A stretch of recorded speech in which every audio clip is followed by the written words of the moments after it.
नमस्कार दोस्तों, मैं रंजीत कुमार एक नए चैप्टर के साथ जिसका नाम विद्युत और उसको इंग्लिश में हम लोग इलेक्ट्रिसिटी बोलते हैं। ये हमारे ज़िंदगी का बहुत ही महत्वपूर्ण जो है ना चैप्टर है।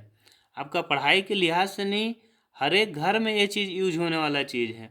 और ये ऐसा चीज़ अभी के डेट में है कि इसके बिना आदमी कोई भी काम कल्पना नहीं कर सकता है कि कोई भी काम हो सके। एक छोटा सा एग्जाम्पल, एक मोबाइल भी हम लोग यूज करते हैं तो वो बिना चार्ज किए हुए नहीं चल सकता है। चार्ज करने के लिए हमको इलेक्ट्रिसिटी ही चाहिए। अगर इलेक्ट्रिसिटी नहीं है तो कोई बोल सकता है कि ठीक है बैटरी से करेंगे, तो बैटरी इनडायरेक्टली रूप से क्या है, कहाँ से चार्ज हो रहा है, इलेक्ट्रिसिटी से ही। तो विद्युत हमारे दैनिक जीवन का एक महत्वपूर्ण भाग है। बिजली की सहायता से हम बल्ब, पंखा, हीटर, टीवी, मोटर और बहुत सारे उपकरण चला रहे हैं।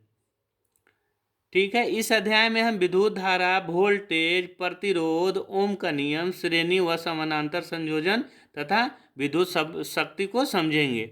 आखिरकार विद्युत काम कैसे करता है, विद्युत उत्पन्न कैसे होता है और विद्युत से हम लोग क्या क्या काम कर सकते हैं, कौन सा सीरीज है कौन सा नहीं है। एक पहला आता है इलेक्ट्रिक करंट। इलेक्ट्रिक करंट से पहले एक चीज़ आप लोग को हम बताते हैं कि विद्युत आवेश, जिसको हम इलेक्ट्रिक चार्ज बोलते हैं, यहीं से विद्युत का उत्पन्न होता है। चार्ज जो है दो तरह का होता है, एक धनात्मक आवेश, धन आवेश, एक ऋण आवेश। धन आवेश और ऋण आवेश। तो यही जो आवेश है, आवेश एक स्थान से दूसरे स्थान जब जाता है तो क्या उत्पन्न होता है, इलेक्ट्रिक करंट। जब दो वस्तुएं एक दूसरे से घिसती है तो उसमें आवेश उत्पन्न होता है। मतलब है कि अगर फ्रिक्शन हो रहा है तो वहाँ पे आवेश उत्पन्न होगा। आवेश उत्पन्न होगा तो वहाँ पे क्या होगा, विद्युत धारा उत्पन्न होगा। विद्युत आवेश क्या चीज़ है, विद्युत आवेश दो प्रकार का होता है, धन आवेश और ऋण आवेश। यदि धन आवेश अगर ऋण आवेश की तरफ जा रहा है, अगर ऋण आवेश धन आवेश की तरफ जा रहा है तो उसमें क्या होगा, इलेक्ट्रिक करंट प्रवाह होना चालू हो जाएगा। मतलब आवेश को ही इधर से उधर जाना। तो आवेश क्या है, आवेश एक तरह से आप समझिए कि इलेक्ट्रॉन है। इलेक्ट्रॉन जो है अगर इधर से उधर जा रहा है तो वही आवेश होता है। अब आते हैं, एक लाइन है विद्युत धारा। विद्युत धारा जैसे विद्युत में, वस्तु में विद्युत आवेश का प्रवाह विद्युत धारा कहलाता है। किसी भी वस्तु में विद्युत आवेश प्रवाह को विद्युत धारा कहते हैं। जैसे मान लिया कि एक वायर है, वायर में यदि आवेश एक स्थान से दूसरे स्थान तरफ जा रहा है तो वो क्या होगा, उसमें विद्युत धारा उत्पन्न होगा। विद्युत धारा का फॉर्मूला क्या होता है, देखिए यहाँ पे क्या है, इलेक्ट्रिसिटी लाइक वाटर। देखिए यहाँ पे वोल्टेज है, करंट और रेसिस्टेंस है, तीन चीज है। तीनों चीज को ना आप समझिए। रेसिस्टेंस क्या हुआ कि रेसिस्टेंस जिसको हम लोग प्रतिरोधक बोलते हैं। रेसिस्टेंस प्रतिरोधक किसको, जैसे कहने का मतलब है कि जब आवेश अगर एक स्थान से दूसरे स्थान जा रहा है तो उसको क्या करता है कि वो रोकने का काम करता है, तो उसको हम लोग रेसिस्टेंस बोलते हैं। करंट क्या है कि करंट क्या है कि आवेश को एक स्थान से दूसरे स्थान जाने को हम लोग करंट बोलते हैं। और वोल्टेज क्या है कि अगर मान लिया कि इससे करंट एक स्थान से दूसरे स्थान जा रहा है और उसके साथ अगर कोई आउटपुट लगा हुआ है, जैसे मान लिया बल्ब है और कुछ लगा हुआ है, तो वो उसको हम लोग क्या बोलते हैं, वोल्टेज बोलते हैं। वोल्टेज को हम लोग वोल्ट्स भी बोलते हैं, जिसको वी से डिनोट करते हैं। करंट को एम्पियर्स बोलते हैं, ए और आई से डिनोट करते हैं। और रेसिस्टेंस को ओम में, जिसको आर और ओम से डिनोट करते हैं। अब जैसे कहने के आवेश क्या है ना, कि जैसे एक तरह से एग्जांपल से समझिए कि जैसे नदी में पानी बहता है ना, वैसे तार में विद्युत आवेश बहता है, इसे ही विद्युत धारा कहते हैं। मीन्स डैश कि अगर मान लिया कि कोई तार है तो उसमें एक स्थान से दूसरे स्थान अगर रेगुलर में जा रहा है तो वो क्या हुआ, विद्युत धारा हुआ। विद्युत आवेश को एक स्थान से दूसरे स्थान जाना ही विद्युत धारा कहलाता है। असल में इलेक्ट्रॉन का प्रवाह होता है। आपको पहले बोले कि ये क्या होता है, कि इलेक्ट्रॉन का प्रवाह होता है। आवेश जो है एक तरह से इलेक्ट्रॉन ही है, एक स्थान से दूसरे स्थान जाता है। इसी का जो है फार्मूला होता है V बराबर आई आर, आगे तरफ पढ़ाएंगे। और ये आपका इलेक्ट्रिक करंट का जो है मात्रा क्या होता है, एम्पियर होता है। इलेक्ट्रिक करंट का मात्रा क्या होता है, एम्पियर, जिसको हम लोग बड़ा ए से डिनोट करते हैं। और एक आता है पोटेंशियल डिफरेंस। एक आता है पोटेंशियल डिफरेंस, जिसको हम लोग V से डिनोट करते हैं। पोटेंशियल डिफरेंस क्या होता है कि दो बिंदुओं के बीच विद्युत धारा को प्रवाहित करने के लिए एक बल की आवश्यकता होती है, जिसे विभवांतर बल बोलते हैं। विभवांतर या वोल्टेज किसको बोलते हैं, जैसे यहाँ पे आपको हम बता रहे, देखिए यहाँ पे वोल्टेज क्या होता है कि दो बिंदुओं के बीच विद्युत धारा को प्रवाहित करने के लिए एक बल की आवश्यकता होती है, जिसे विभवांतर कहते हैं। अब दो बिंदु के बीच में विद्युत धारा को प्रवाहित करने के लिए हमें एक बल की आवश्यकता होती है, जिसे हम लोग विभवांतर कहते हैं। इसको हम लोग वोल्टेज भी बोलते हैं। अब आते हैं, देखिए सर्किट में विद्युत, जिसको हम लोग इलेक्ट्रिक सर्किट बोलते हैं, जिसको हम लोग विद्युत परिपथ बोलते हैं। तो विद्युत परिपथ में तीन चीज है। देखिए, बैटरी हो गया। बैटरी क्या कहता है, विभवांतर पैदा करती है जो इलेक्ट्रॉनों को धक्का देती है। बैटरी का क्या है, विभवांतर क्या है, पोटेंशियल डिफरेंस। बैटरी क्या करता है, वो विभवांतर पैदा करता है जो इलेक्ट्रॉनों को धक्का देती है, मतलब एक जगह से दूसरे जगह ले जाने का ये काम करता है। कौन, पोटेंशियल डिफरेंस। एक होता है स्विच का काम क्या है कि पथ को जोड़ना या तोड़ना, मतलब कि अगर ऑन कर दिए तो जुट गया, ऑफ कर दिए तो वहाँ से कट गया। एक होता है बल्ब, धारा प्रवाह होने पर जलता है और रोशनी देता है, मतलब कि धारा प्रवाह अगर हो रहा है तो बल्ब वहाँ जलना चालू हो जाएगा। विद्युत परिपथ क्या है, जब तार, बैटरी, स्विच और बल्ब आदि मिलकर एक मार्ग बनाते हैं जिसमें धारा प्रवाहित हो सके, तो उसे विद्युत परिपथ बोलते हैं। मतलब है कि जब तार, बैटरी, स्विच और बल्ब ये सब मिलकर एक मार्ग बनाते हैं जिसमें धारा प्रवाहित होता है, तो उसे हम लोग विद्युत परिपथ कहते हैं। एक तरह से वो, मतलब समझिए कि एक साइकिल बन रहा है। अब एक चीज और, इसके पहले हम लोग पढ़े थे रेसिस्टेंस। धारा के प्रवाह का विरोध करने वाले गुण को प्रतिरोध कहते हैं। प्रतिरोध किसको कहते हैं, रेसिस्टेंस, जिसको हम लोग R से डिनोट करते हैं। देखिए यहाँ R है, तो हम लोग इसको क्या बोलते हैं कि धारा के प्रवाह का विरोध करने वाले गुण को प्रतिरोध बोलते हैं। ठीक है, जिसको हम लोग R से डिनोट करते हैं। पतले तार में अधिक प्रतिरोध होगा, मोटे तार में कम प्रतिरोध होगा, लंबा तार में अधिक प्रतिरोध होगा, छोटा तार में कम प्रतिरोध होगा। अब क्यों होगा कि एरिया पे डिपेंड करता है। अगर एरिया कम होगा तो प्रतिरोधक क्षमता ज़्यादा होगा, एरिया ज़्यादा होगा तो प्रतिरोधक कम होगा। जैसे पतला तार में एरिया क्या हो रहा है, छोटा हो रहा है, तो प्रतिरोध ज़्यादा हो रहा है। अब एक सब बहुत फेमस क्वेश्चन है जो हमेशा पूछा जाता है, जिसको हम लोग ओम्स लॉ बोलते हैं। किसी चालक में प्रवाहित धारा विभवांतर से सीधे अनुपाती होता है। ओम्स लॉ किसको बोलते हैं कि किसी चालक में प्रवाहित धारा विभवांतर के सीधे अनुपाती होता है।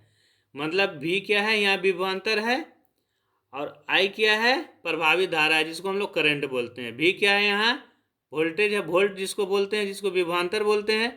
तो एक क्या काम करता है कि चार्ज को जो है एक फोर्स के द्वारा एक स्थान से दूसरे स्थान ले जाता है। करंट क्या है, आवेश एक जगह से दूसरी जगह। तो एक क्या है, डायरेक्ट अनुपाती होता है। समानुपाती मतलब 1/, में होता है। अनुपाती मतलब डायरेक्ट है, मतलब अगर वोल्टेज बढ़ रहा है तो करंट भी बढ़ेगा, करंट बढ़ रहा है तो वोल्टेज भी बढ़ेगा।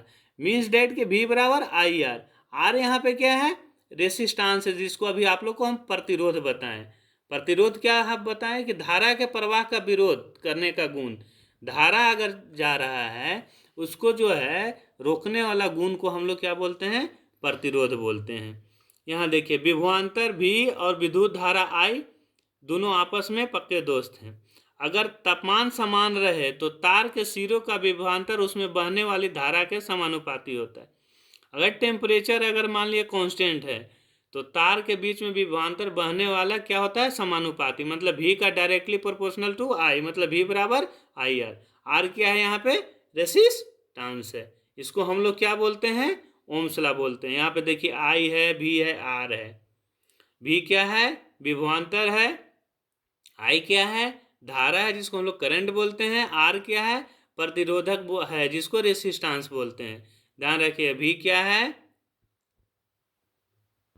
V क्या है? विभवांतर जिसको वोल्ट बोलते हैं। I क्या है? धारा जिसको करंट बोलते हैं। R क्या है? प्रतिरोधक। अब प्रतिरोधक जो है किस पे निर्भर करता है, मतलब रेसिस्टेंस जो है किस पे निर्भर करेगा? तो पहला है लंबाई। तार जितना लंबा होगा प्रतिरोध उतना ही ज़्यादा होगा, मतलब I directly proportional to R, मतलब कि जितना लंबा तार होगा प्रतिरोधक उतना ही ज़्यादा होगा। दूसरा किस पे? मोटाई पर, जिसको हम लोग एरिया बोलते हैं। तार जितना मोटा होगा प्रतिरोधक उतना ही कम होगा। एरिया पे भी डिपेंड करता है, मतलब R directly proportional to 1/A, मतलब R indirectly proportional to A हो जाएगा। डायरेक्टली प्रोपोर्शनल टू 1/A, मतलब एरिया ज़्यादा होगा तो प्रतिरोधक क्षमता कम होगा, प्रतिरोधक क्षमता कम होगा तो एरिया ज़्यादा होगा। तीसरा है पदार्थ, मतलब मटेरियल। मटेरियल के बनावट पर, चांदी और तांबा बिजली के अच्छे दोस्त हैं, कम प्रतिरोधक, लेकिन रबड़ दुश्मन है। मतलब कि अगर चांदी और तांबा से अगर बिजली प्रभावित कर रहे हैं तो उसमें रेसिस्टेंस कम होगा, मतलब हीट होने का चांस कम रहेगा। लेकिन अगर ऐसा जिसको प्रतिरोधक क्षमता ज़्यादा हो उसमें से बिजली जाने पर उसमें क्या है, प्रतिरोध आपका जो है आर का वैल्यू जो है ज़्यादा हो जाएगा। अब आता है सीरीज, प्रतिरोधों का संयोजन, कॉम्बिनेशन ऑफ रेसिस्टेंस।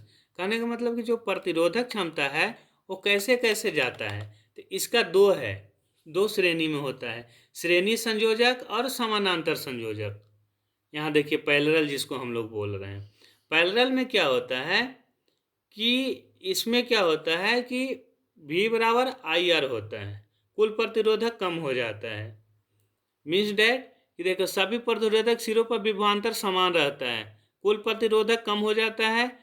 फायदा, हर उपकरण का अलग अलग स्विच से चला सकते हैं। जैसे आप लोग घर में देखे होंगे कि 2 रूम है, एक रूम में पंखा लगा हुआ है, दूसरा रूम में बल्ब लगा हुआ है। तो अगर दूसरा रूम में पंखा बंद किए तो उस रूम का बल्ब नहीं बंद होगा, मतलब है कि ये पैरेलल लगा हुआ है, मतलब एक दूसरे से कनेक्टेड नहीं है।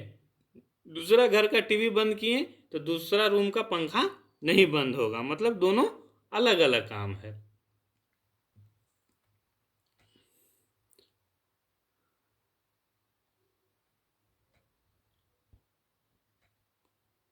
अब इसी में आता है एक श्रेणी, हम लोग पैरेलल इसमें देख ली, पैरेलल देख ली हम लोग। एक आता है श्रेणी। श्रेणी में क्या होता है कि धारा हर बिंदु पर समान रहती है, कुल प्रतिरोधक बढ़ जाता है। इसमें क्या है ना कि एक सीरीज में है, जैसे मान लिया कि आप लोग दीपावली में जो बाहर घर के बाहर लाइट लगाते हैं ना, एक जगह से लाइट जाएगा ना तो पूरा का पूरा जो है ना लाइट खत्म हो जाएगा, तो इसको क्या बोलते हैं हम लोग? सीरीज। ठीक है। अब नेक्स्ट आते हैं विद्युत धारा का तापीय प्रवाह, मतलब विद्युत धारा का जो है तापीय प्रवाह क्या है, जब करंट किसी उच्च प्रतिरोध वाले तार से गुजरता है तो विद्युत ऊर्जा में बदल जाती है। मतलब कह रहे हैं कि ज़्यादा अगर मान लिया कि इससे प्रतिरोधक क्षमता है, जैसे कहने का मतलब कि हम बताएं कि पतला तार से अगर ज़्यादा करंट प्रभावित करेंगे तो क्या होगा? हीट होगा। इसी का हम लोग बोलते हैं जूल का तापमान, जिसको H बराबर I² RT होता है। H उष्मा है, I धारा है, R प्रतिरोध है और T समय है। ठीक है। अब विद्युत शक्ति इलेक्ट्रिक पावर, किसी उपकरण द्वारा 1 सेकंड में उपयोग की गई विद्युत ऊर्जा को शक्ति कहते हैं। विद्युत शक्ति मतलब इलेक्ट्रिक पावर किसको बोलते हैं? किसी उपकरण द्वारा 1 सेकंड में उपयोग की गई विद्युत ऊर्जा को शक्ति कहते हैं। फार्मूला P बराबर VI। इसका जो है विद्युत शक्ति का जो है बड़ी इकाई क्या होता है? Kilowatt. अब एक आता है विद्युत ऊर्जा, वह ऊर्जा जो विद्युत रूप में उपयोग की जाती है। घरों में किलोवाट घंटा में मापा जाता है, 1 किलोवाट पर आवर मतलब 1 यूनिट। घरेलू विद्युत परिपथ, हाउस होल्ड सर्किट, धारा आपूर्ति कितना होता है घर का जो है उसमें 220 वोल्ट। घरेलू सर्किट में light, neutral N and earth E तीनों तार होता है, न्यूटन होता है, एगो अर्थिंग होता है, रे मेन सर्किट होता है। इसमें सुरक्षा उपकरण क्या होता है? फ्यूज होता है, एमसीबी होता है, मेंटेन सर्किट ब्रेकर, अर्थिंग होता है, ईएलसीबी होता है। अब जैसे एक चीज़ और देखिएगा, विद्युत धारा किसको बोलते हैं? आवेश बटा समय। विभवांतर किसको बोलते हैं? काज बटा आवेश। ओम का नियम V बराबर IR। शक्ति क्या होता है? V 1 यूनिट बराबर 1 किलोवाट पर घंटा। श्रृंखला में प्रतिरोध बढ़ता है और समानांतर में प्रतिरोध कम होता है। इसमें भी आप लोग के सामने जो है ना, हम एक और चैप्टर लेकर आएंगे इसमें डिटेल में, जो कि आपको जो है ना डिटेल में बताएंगे कि ओम्स लॉ कैसे होता है, कैसे सिद्ध किया जाता है। अगर आपको ये चैप्टर अच्छा लगा तो लाइक सब्सक्राइब ज़रूर करें।